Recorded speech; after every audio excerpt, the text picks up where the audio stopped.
जय माता दी।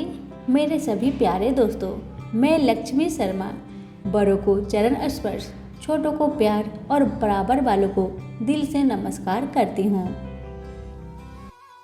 आज मैं सुनाऊंगी कार्तिक माह में सुने जाने वाली पंच भीखम की कथा को पूरा जरूर सुनिए और लाइक शेयर जरूर कीजिए। तो प्रेम से बोलिए कार्तिक ठाकुर की जय हो, राही दामोदर की जय हो। कथा। एक साहूकार के बेटे की बहू थी जो बहुत सुबह उठकर कार्तिक के महीने में रोजाना गंगा जी में नहाने जाती, लेकिन पराये पुरुष का मुंह नहीं देखती। एक राजा का लड़का था। जब भी रोजाना गंगा नहाने जाता और सोचता कि मैं इतनी सुबह सुबह नहाने आता हूँ, फिर कौन है ऐसा जो मेरे से पहले नहा लेता है। 5 दिन कार्तिक के रह गई। उस दिन साहूकार की बहू तो नहाकर जा रही थी। राजा का बेटा आ रहा था। खुडका सुनकर वह जल्दी जल्दी जाने लगी तो उसकी माला मोचरी टूट गई। राजा आया। उसने सोचा माला मोचरी इतनी सुंदर है तो इसे पहनने वाली कितनी सुंदर होगी। सारी नगरी में राजा ने हेलो फिरा दिया कि जिसकी यह माला मोचरी है वह मेरे पास 5 दिन आएगी, तब मैं उसकी माला मोचरी दूंगा।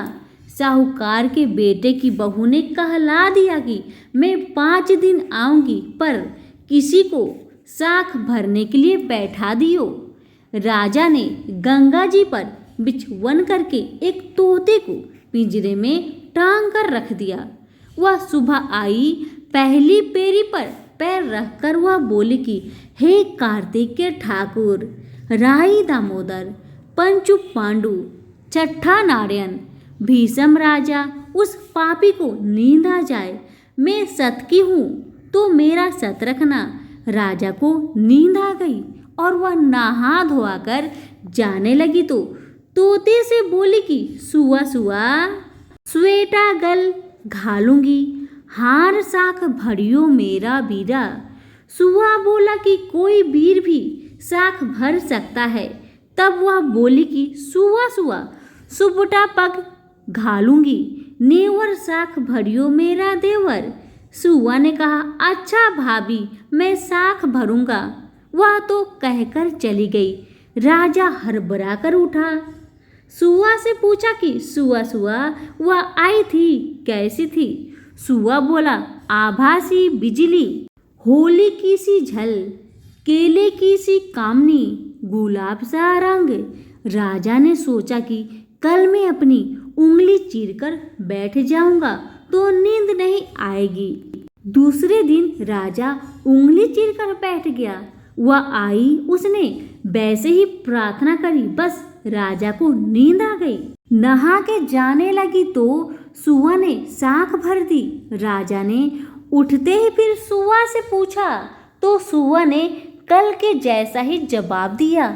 उसने सोचा कि कल तो मैं आँख में मिर्च डालकर बैठ जाऊंगा।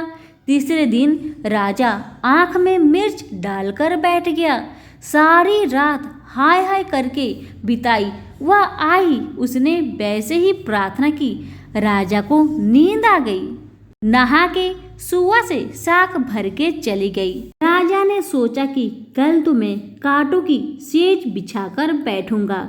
चौथे दिन वह कांटों की सेज पर बैठकर हाय हाय करता रहा, पर जब वह आई तो उसको नींद आ गई। उसने सुआ से साख भरा ली और कहा कि उस पापी से कह दियो मेरे 5 दिन पूरे हो गए हैं, अब मेरी माला मोचरी मेरे घर भेज देगा। राजा उठते ही सुआ से पूछा कि वह आई थी ही। सुआ ने बोला आई थी, अपनी माला मोचरी मंगवाई है। थोड़े दिन बाद राजा के कोढ़ निकल आए। त्राही तराही पुकारने लगा। ब्राह्मण को बुलवाकर पूछा कि सारे शरीर में जलन कैसे लग गई। ब्राह्मण बोले कि यह कोई पतिव्रता स्त्री का पाप धरा है जिससे लगी है। राजा ने पूछा कि अब कैसे ठीक होगा। ब्राह्मण बोला कि तुम उसको धर्म की बहन बनाओ और उसके नहाए हुए जल से नहाओगे तो तुम्हारे सारे जलन कोढ़ ठीक हो जाएंगे।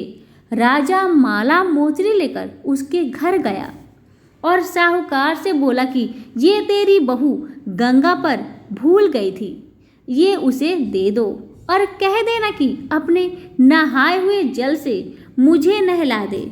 साहूकार बोला कि वह पराये पुरुष का मुख नहीं देखती, तू इस नाली के नीचे बैठ जा, वह नहाएगी तो तेरे ऊपर पानी पड़ जाएगा। राजा नाली के नीचे बैठ गया। वह नहाया जल गिरने से उसकी काया कंचन सी हो गई। हे पंच भिक्षु देवता, जैसे साहूकार की बहू का सत रखा ऐसे सबका रखियो। कहानी कहते सुनते हुकारा भरते हमारे सारी परिवार पर रखियो। तो सभी प्रेम से बोलिए पंच भिक्षु भगवान की जय हो। कथा पसंद आने पर लाइक शेयर कमेंट जरूर करें और हमारे चैनल के साथ जुड़े रहे। आप सभी का बहुत बहुत धन्यवाद।